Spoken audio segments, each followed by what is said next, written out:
안녕하세요. 담영입니다.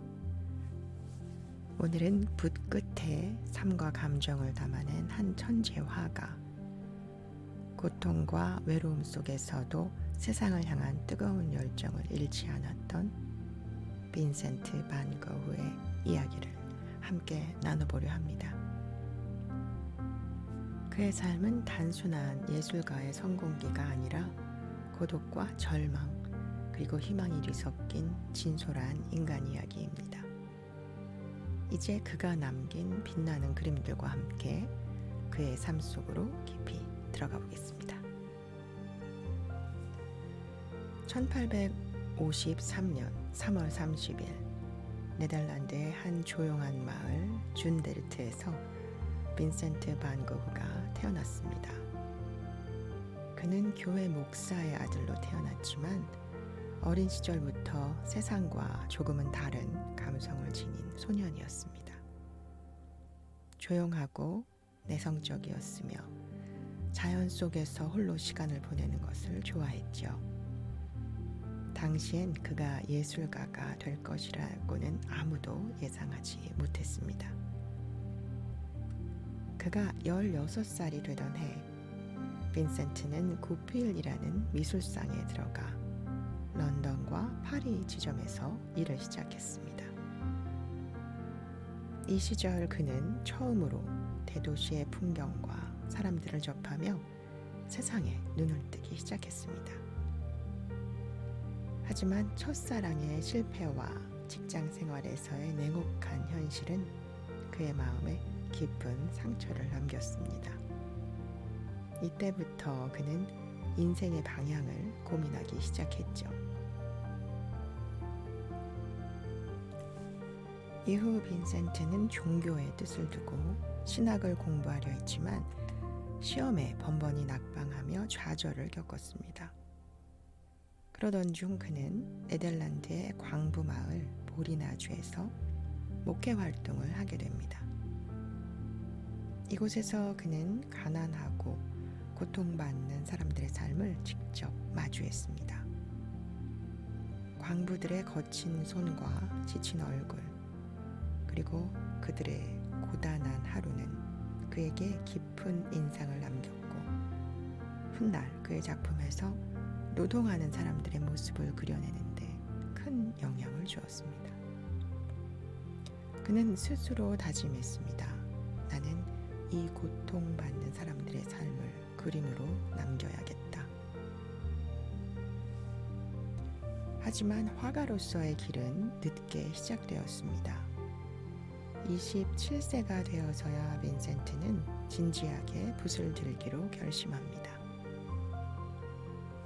그는 미술학교에 다니기도 했지만 전통적으로 엄격한 교육 방식에 적응하지 못했습니다.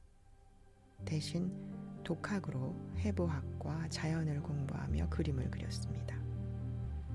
이 시절의 작품들은 어두운 색조가 주를 이루며 특히 감자 먹는 사람들 같은 그림은 당시 농민들의 어려운 삶을 사실적으로 보여줍니다.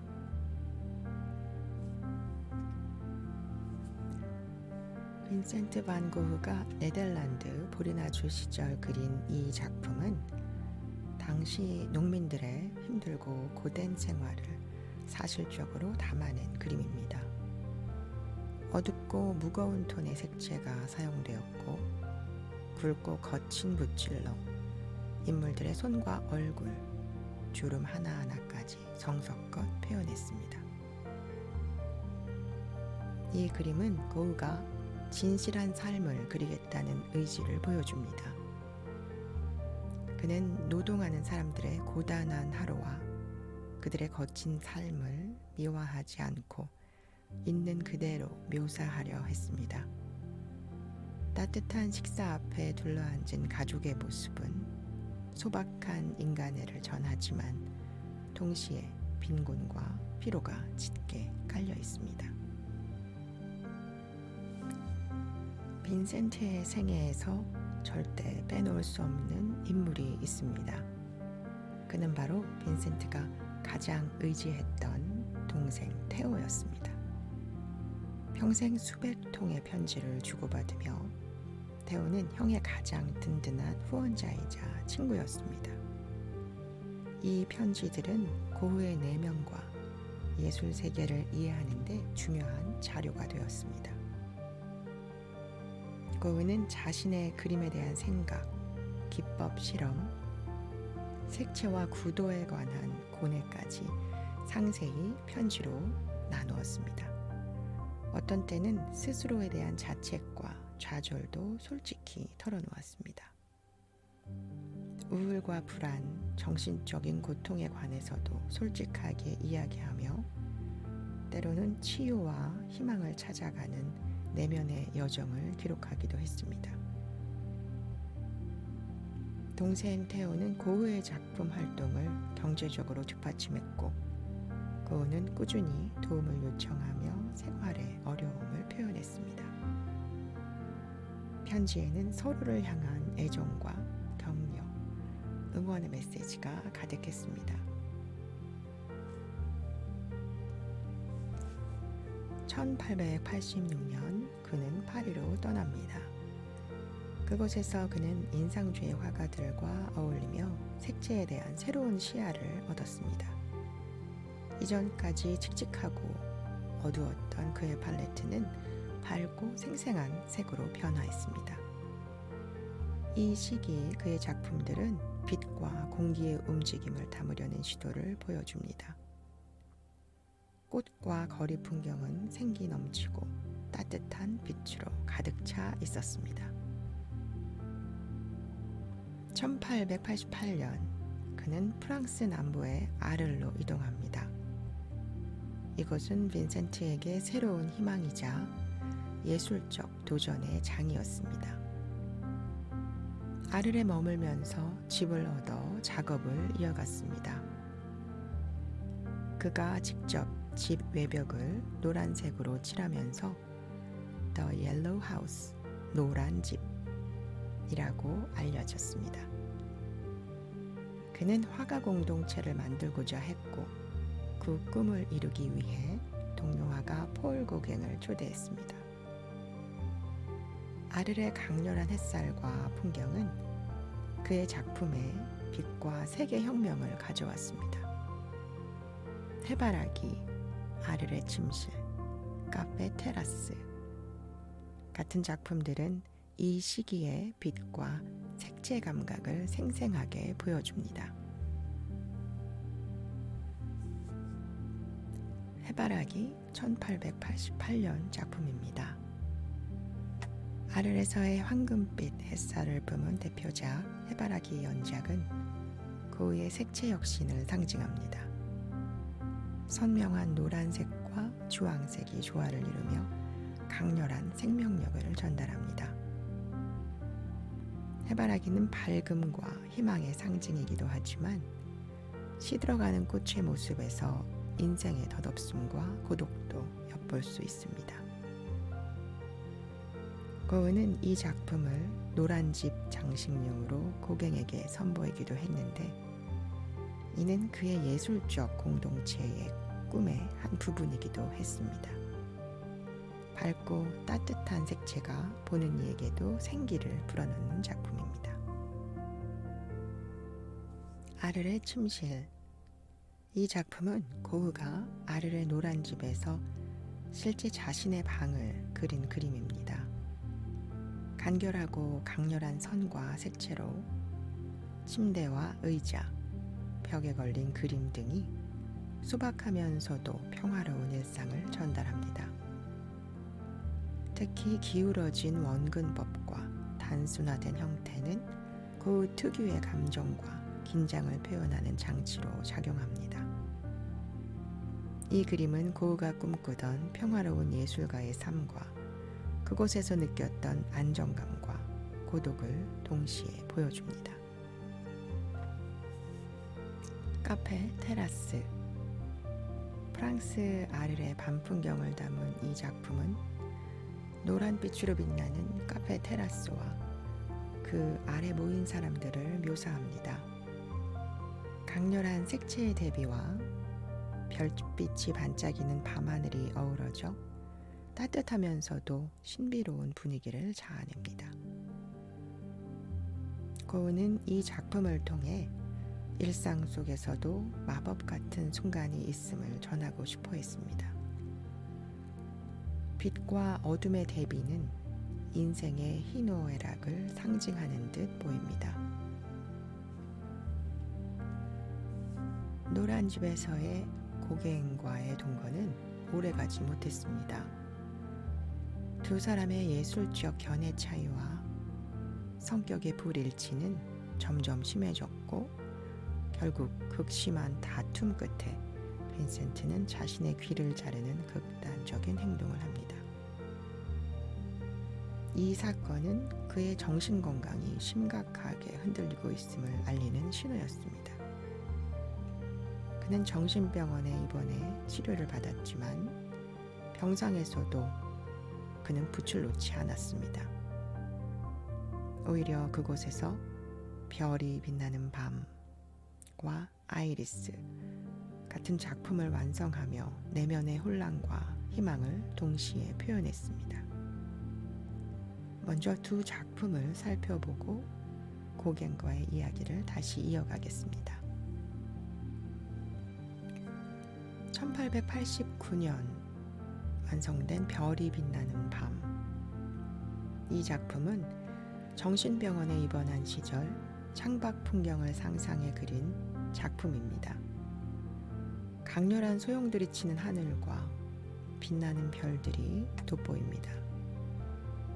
휘몰아치는 파란색과 노란색의 역동적인 붓질은 고흐의 내면 불안과 희망, 자연의 신비로움을 동시에 담고 있습니다.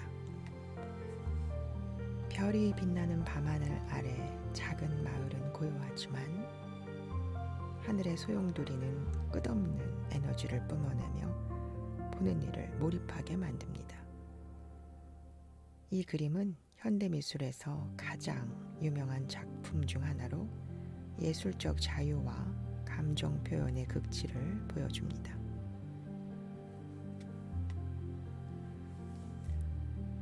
고흐가 정신병원에서 그린 아이리스는 푸르고 선명한 꽃잎들이 생명력 넘치게 그려졌습니다. 꽃들의 움직임과 색채 대비는 고흐가 정신적 고통에서도 자연에서 위안을 찾았음을 보여줍니다. 아이리스는 변화와 회복, 희망을 상징하기도 합니다. 그림 속 꽃들은 강렬한 선과 색감으로 살아 숨쉬는 듯한 느낌을 줍니다. 폴 고갱과 빈센트 반 고흐의 이야기를 다시 이어가 보겠습니다. 이 두 화가의 관계는 미술사에서도 매우 극적이고 복잡한 이야기입니다. 두 사람 모두 후기 인상파를 대표하는 거장들이지만 그들의 만남과 동거 그리고 갈등은 고흐 인생의 중요한 전환점이자 예술적 폭발을 불러온 사건입니다. 1888년 프랑스 남부 아르에 정착한 후 자신만의 화가 공통체를 꿈꿨던 고흐는 이 꿈을 이루기 위해 친구이자 동료 화가였던 폴 고갱을 초대했습니다. 고갱은 파리에서 이미 독특한 스타일과 강렬한 색채로 주목받던 화가였고 고흐는 고갱의 독창성과 대담함에 큰 감명을 받았습니다. 두 사람은 노란 집에서 함께 살며 예술적 교류와 실험을 시도했습니다. 서로 다른 화풍과 예술관, 삶의 태도는 때로는 영감을 주었지만 큰 긴장과 충돌의 원인이기도 했습니다. 고흐가 밝고 활기찬 색채와 자연주의에 집중했다면 고갱은 더 원시적이고 상징적인 표현을 추구했습니다. 고흐와 고갱은 예술적 차이뿐 아니라 성격적 차이와 생활 방식의 충돌로 심한 다툼을 벌였습니다. 1888년 말 갈등이 최고조에 달했을 때 고흐는 자신의 귀를 자르는 극단적인 행동을 합니다. 이 사건은 두 사람 관계의 끝을 알리는 신호였으며 고갱은 결국 아르를 떠났습니다. 짧았지만 강렬했던 두 사람의 동거 기간은 서로의 작품에 깊은 영향을 미쳤습니다. 고흐는 고갱에게서 원시적이고 상징적인 표현법을 배우며 자신만의 독창적 화풍을 발전시켰고, 고갱 역시 고흐의 열정과 색채 사용에서 영감을 받았습니다. 이들의 관계는 예술가 사이의 협력과 경쟁, 인간적인 갈등이 어떻게 위대한 예술을 탄생시키는지 보여주는 사례로 유명합니다. 또한 고흐의 정신적 붕괴와 고갱의 독립적 예술 추구가 맞물리면서 후기 인상파 미술의 중요한 전환점을 이룬 사건이기도 합니다. 1890년 고흐는 오베르쉬르 우아즈로 이동하여 닥터 가셔의 돌봄을 받으며 마지막 창작의 불꽃을 태웁니다. 불과 2달 동안 그는 70점이 넘는 작품을 그려냈는데, 그중 까마귀가 나는 밀밭은 그의 불안과 절망을 상징하는 걸작으로 손꼽힙니다. 하지만 심리적 고통은 깊어졌고 결국 그는 가슴에 총상을 입고 37세의 젊은 나이에 세상을 떠납니다. 그가 동생에게 남긴 마지막 말, 슬픔은 영원히 지속될 것이다 는 그의 고통과 외로움을 진솔하게 보여줍니다. 1890년에 완성된 까마귀가 나는 밀밭. 고흐가 생을 마감하기 전 마지막 시기에 그린 작품으로 알려진 이 그림은 거친 붓질과 어두운 색조가 절망감과 고독을 강렬하게 전달합니다.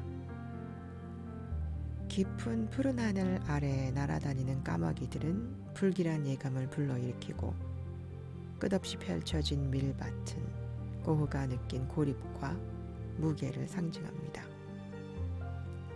이 작품은 그의 내면의 절망과 불안을 상징적으로 보여주며 많은 이들에게 강한 감동을 주고 있습니다.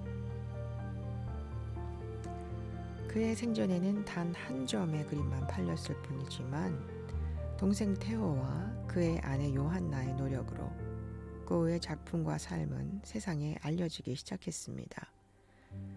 20세기 들어 고흐는 현대미술의 선구자로 재평가받으며 전 세계에서 가장 사랑받는 화가가 되었습니다. 빈센트 반 고흐의 인생은 고통과 좌절 그리고 열정과 집념의 이야기입니다. 그는 세상과 소통하는 데 어려움을 겪었지만 붓을 통해 자신의 내면과 세상을 연결했습니다. 그의 그림은 오늘도 우리에게 말합니다. 가장 깊은 어둠 속에서도 별은 빛난다. 그의 삶과 예술은 우리 모두에게 고난 속에서도 희망을 잃지 말라는 귀한 메시지를 전하고 있는지도 모르겠습니다. 오늘은 빈센트 반 고흐의 생애와 작품에 대해 살펴보았습니다. 별이 빛나는 밤의 향기를 느끼시며 평안한 밤 되시기를 바랍니다.